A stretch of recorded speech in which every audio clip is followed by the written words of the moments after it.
청취자분께서 보내주신 아주 흥미로운 문서를 오늘 함께 깊이 파고들어 보려고 해요. 파일 이름이 Call Me at Anytime 제안서 .doc인데요. 그 안에 적힌 가제는 더 인상적이더라고요. 영구가 문정은아 전화받아 Call Me 프로젝트. 제목부터 뭔가 절박함이랑 파격 이런 게 동시에 느껴지지 않으세요? 그렇죠. 이 문서가 그러니까 현재 위기에 처한 정의당의 권영국 대표하고 문정은 부대표를 중심으로 나온 제안서예요.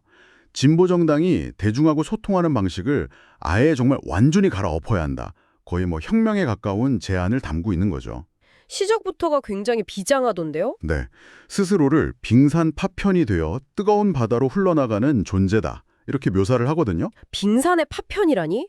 와, 그 표현 하나만 들어도 지금 상황을 얼마나 심각하게 보는지 알겠네요. 사실 청취자분들도 정치 뉴스나 유튜브 보다 보면 특정 정당 소식은 거의 못 본 것 같은데 하실 때가 있을 거예요. 맞아요. 바로 그 지점이에요. 제안서도 그걸 지적하잖아요. 페이스북에 올라오는 뭐 시위 현장 사진 몇 장? 그거 빼고는 사실상 대중의 시야에서 사라졌다? 네. 그래서 이 제안서는 그냥 이런 방송 한번 해봅시다 수준의 아이디어가 절대 아니고요. 2012년부터 10년 넘게 이어온 기존의 진보정당 활동 방식, 그 관성 자체에 대한 뭐랄까 근본적인 반성문이자 도전장이라고 볼 수 있습니다. 좋습니다. 그럼 오늘 이 제안서가 내놓은 냉정한 진단부터 또 파격적인 해법, 그리고 그 안에 숨겨진 철학까지 한번 제대로 파헤쳐 보겠습니다. 네. 그럼 먼저 진단부터 시작해보죠. 제안서가 가장 핵심적인 문제로 꼽는 게 바로 당과 사람들 사이의 접촉면이 사라졌다는 건데 여기서 정말 뜻밖의 데이터가 등장해요. 그 데이터요. 저도 보고 좀 놀랐어요. 우리나라 70대의 91%가 스마트폰으로 정치 활동을 한다. 네. 전 세계에 이런 나라가 없다고까지 강조하죠. 이게 정말 흥미로운 지점인 것 같아요. 그쵸. 보통 온라인 소통 강화하자 이러면 의뢰 젊은 층을 타겟으로 생각하기 쉽잖아요. 당연히 그렇게 생각하죠. 근데 이 제안서는 오히려 고령층의 그 압도적인 디지털 활용도를 근거로 들어요. 이건 단순히 우리도 유튜브 해야지 이런 차원을 넘어서는 이야기거든요.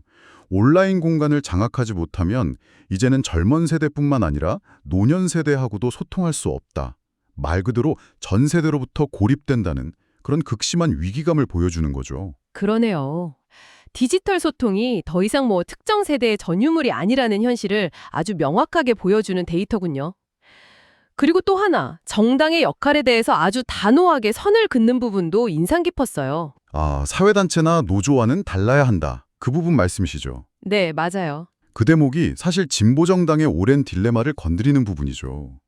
제안서는 정당인이 그냥 사회 부조리를 비판하고 목소리 내는데 그치면 안 된다고 말해요. 비판을 넘어서. 네, 실현 가능한 대안을 제시해야 하고 다른 정당들이랑 경쟁하고 협상하는 게임의 플레이어로서 존재감을 보여줘야 한다는 거예요. 우리 할 말만 해서는 안 된다. 이 문장이 참 아프게 들리더라고요. 어쩌면 고립된 섬에서 우리끼리 옳은 소리만 외치고 있었던 건 아닌가 하는 그런 자기 반성인 셈이잖아요. 맞아요. 그런 문제의식이 라인업이라는 표현으로 이어지는 거고요. 라인업. 야구나 축구팀처럼. 라는 거죠. 더 이상 카리스마 있는 리더 한 명한테 모든 걸 의존하는 방식은 실패했다. 이렇게 단언해요. 과거의 영웅적인 리더 중심 모델에 대한 그렇죠. 명확한 결별 선언으로 읽혀요. 한 명의 스타 플레이어가 아니라 탄탄한 선수층을 갖춘 팀으로 승부해야 한다. 이런 겁니다. 바로 그 지점에서 한 명이 아닌 모두가 참여하는 소통 방식에 대한 고민이 나오고 그게 바로 이 클미 프로젝트의 핵심 아이디어로 이어지는 거군요. 자, 그럼 그 파격적인 해법 한번 이야기 나눠보죠. 매일 한두 시간씩 대표단이 직접 전화를 받는 생방송이라니 정말 상상하기 힘든 그림이에요. 그렇죠. 심지어 유권자들이 당대표 이름을 영국이, 정은이 이렇게 스스럼 없이 부를 수 있어야 한다고 말하거든요. 와, 이건 단순히 친근한 이미지를 만들자 이걸 넘어서는 거예요. 과거에 전국 노래자랑에서 할머니 할아버지들이 송혜 선생님 하고 편하게 말을 걸었던 것처럼 정치인하고 시민 사이에 그 심리적 거리를 완전히 허물어버리겠다. 이런 의도죠. 송혜 선생님 비유는 친근함을 강조하는 것 같아서 확 와닿긴 하는데요. 근데 한편으로는 이런 우려도 들어요. 정치인이 너무 친근함만 내세우다 보면 정책의 전문성이나 사안에 대한 진지한 태도, 소위 말하는 권위가 좀 약해 보일 수 있다는 비판을 받을 수도 있지 않을까요? 아주 중요한 지적이세요. 제안서도 아마 그 부분을 의식하고 있는 것 같아요. 그래서 형식은 중요하지 않다고 강조하잖아요. 보이는 라디오든 아니면 사무실 구석에서 하는 9시 뉴스 형식이든 상관없다. 일단 시작하는 게 중요하다. 아, 그러면서도 처음에는 지역 당원이나 간부들이 먼저 전화를 걸고 점차 모든 당원이 주변 사람들을 첩여하는 방식으로 확장하자. 이런 구체적인 실행 계획도 제시해요. 처음부터 완벽한 방송을 하겠다는 게 아니군요. 네. 이 프로젝트를 통해서 당 전체가 소통하는 법을 훈련하겠다. 이런 의도가 더 강하게 엿보여요. 훈련이라는 관점으로 보니까 이해가 되네요. 그럼 이 방송의 핵심, 그러니까 왜 듣는가에 대한 대답은 뭘까요? 단순히 민원 상담 창구를 열겠다. 이건 아닐 텐데요. 절대 아니죠. 제안서가 제시하는 이 프로젝트의 심장은 바로 여기에 있어요. 전화를 거는 유권자, 그리고 1만여개 직종의 노동자들을요. 단순히 정책의 수혜자나 민원인으로 보는 게 아니라 진보 정당 정책 생산자로 규정하자는 거예요. 정책 생산자요? 네. 그들의 살아있는 목소리, 일상 속의 희로애락, 그 정치적 주장 하나하나를 정책의 씨앗으로 삼겠다 이겁니다. 와, 사람들을 정책의 출발점으로 삼겠다는 발상의 전환이네요. 이건 정말 중요한 지점 같아요.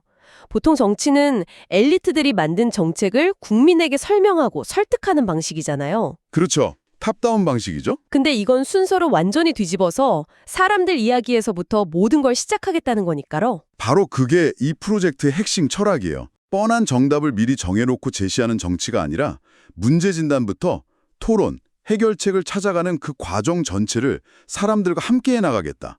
그 모습을 보여주자는 거죠. 제안서에 MBC 싱글벙글쇼나 여성시대 비유가 나오던데 그래서였군요. 네. 거들 담론을 이야기하는 정치 지도자가 아니라 사람들의 구체적인 사연을 듣고 함께 울고 웃어주는 진행자 역할을 자처하겠다는 거니까요. 듣는 내용도 정치나 정책에만 한정하지 않는다고 하죠. 일터, 집, 동네 이야기, 심지어 정치적 이견까지 전부 다 환영한다고요? 맞아요. 이건 정말 대단한 자신감 아닌가요? 보통 정치인들은 반대 의견 듣는 걸 죄일 거릴 텐데요. 그렇죠. 어쩌면 그게 이 프로젝트의 가장 실험적인 부분일 수 있어요. 우리를 지지하지 않는 사람들의 목소리까지 듣고 그 안에서 접점을 찾아보겠다는 시도니까요. 물론 아이디어는 파격적인데 현실적인 난관도 있을 것 같아요.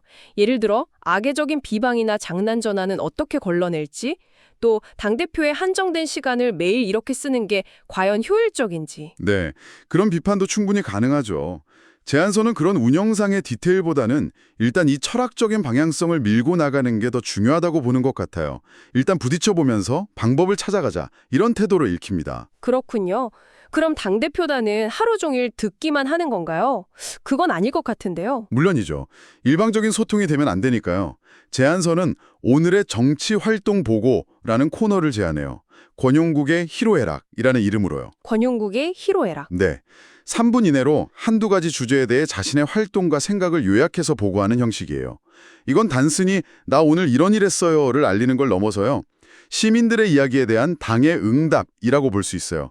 여러분의 이야기를 듣고 우리는 이렇게 움직이고 고민하고 있습니다. 이걸 보여주는 쌍방향 소통의 장치인 셈이죠. 아, 듣고 응답하고 그 순환 구조를 만들겠다는 거군요. 맞습니다. 이 프로젝트를 통해 기대하는 구체적인 효과들도 명시되어 있죠. 네, 세 가지를 아주 명확하게 제시해요. 첫째는 아까 말씀드렸듯 사람들의 생생한 이야기 속에서 정책의 씨앗을 발견하는 것.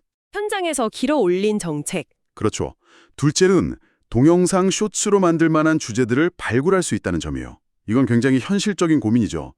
긴 호흡의 방송을 잘게 쪼개서 현대 미디어 환경에 맞게 확산시킬 콘텐츠를 확보하겠다는 전략이고요. 마지막 세 번째는 뭔가요? 그건 당의 내부 역량 강화와 관련이 있어요. 이 방송에 쌓이는 사람들의 목소리가 곧 당원들이 함께 공부하고 토론할 수 있는 최고의 기초 자료가 될 거라는 기대예요.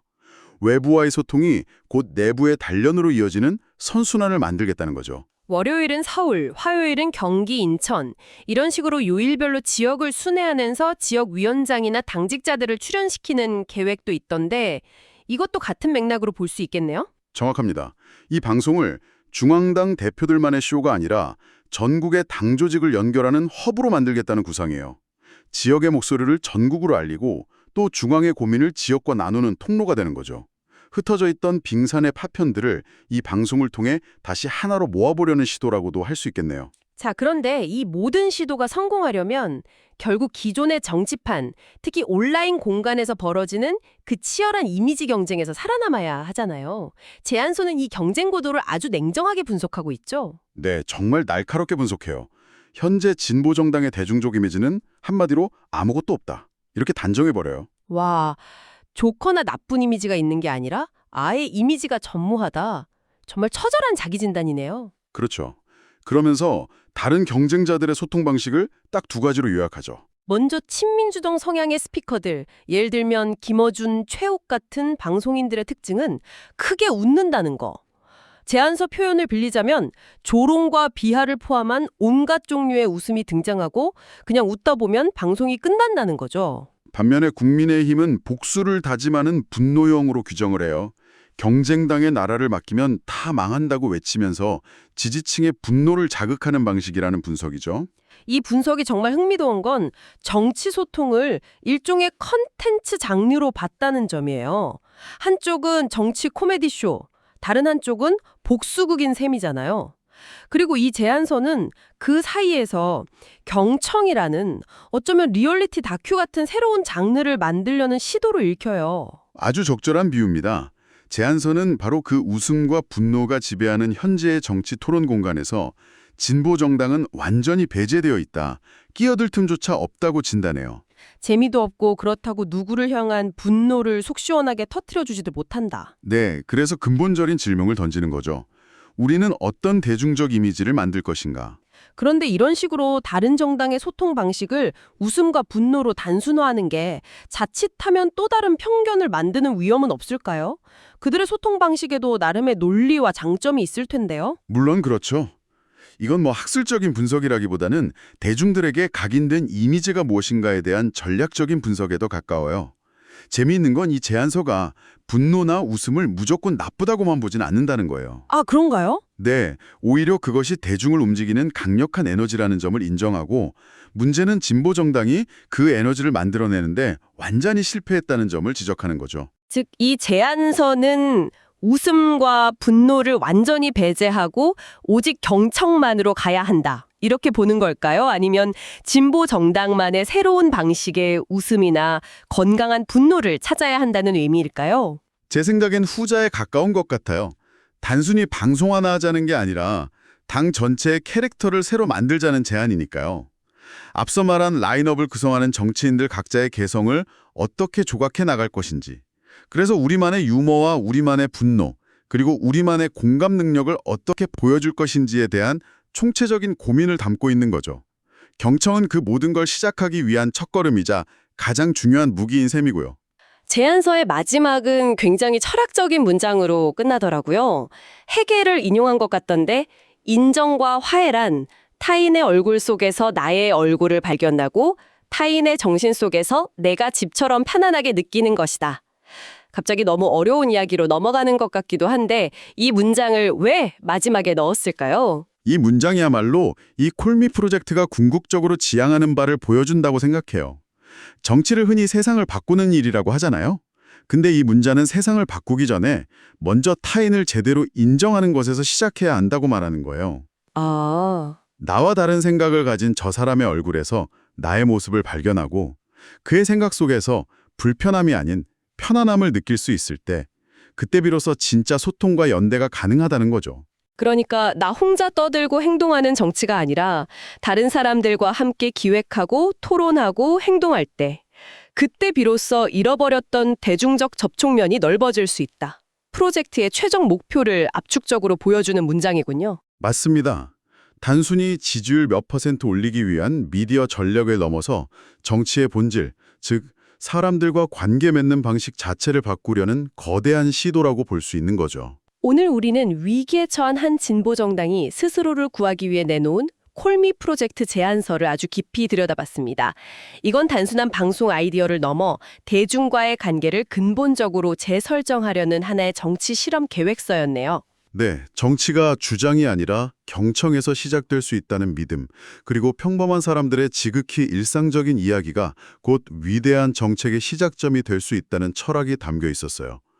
웃음과 분노라는 자극적인 콘텐츠가 주도하는 현재의 정치 미디어 환경에서 이 조용하고 진득한 경청이라는 전략이 과연 살아남아 대중의 마음을 얻을 수 있을지 많은 생각을 하게 만듭니다. 청취자분께 마지막으로 이런 질문을 던져보고 싶네요. 만약 내일부터 매일 저녁 한 정당의 대표가 당신의 이야기를 듣기 위해 전화기 앞에서 기다린다고 상상해 보세요. 당신은 수화기를 들고 어떤 이야기를 들려주고 싶으신가요? 당신의 그 이야기가 정말로 정치를 바꿀 수 있는 씨앗이 될 수 있다고 믿으시나요?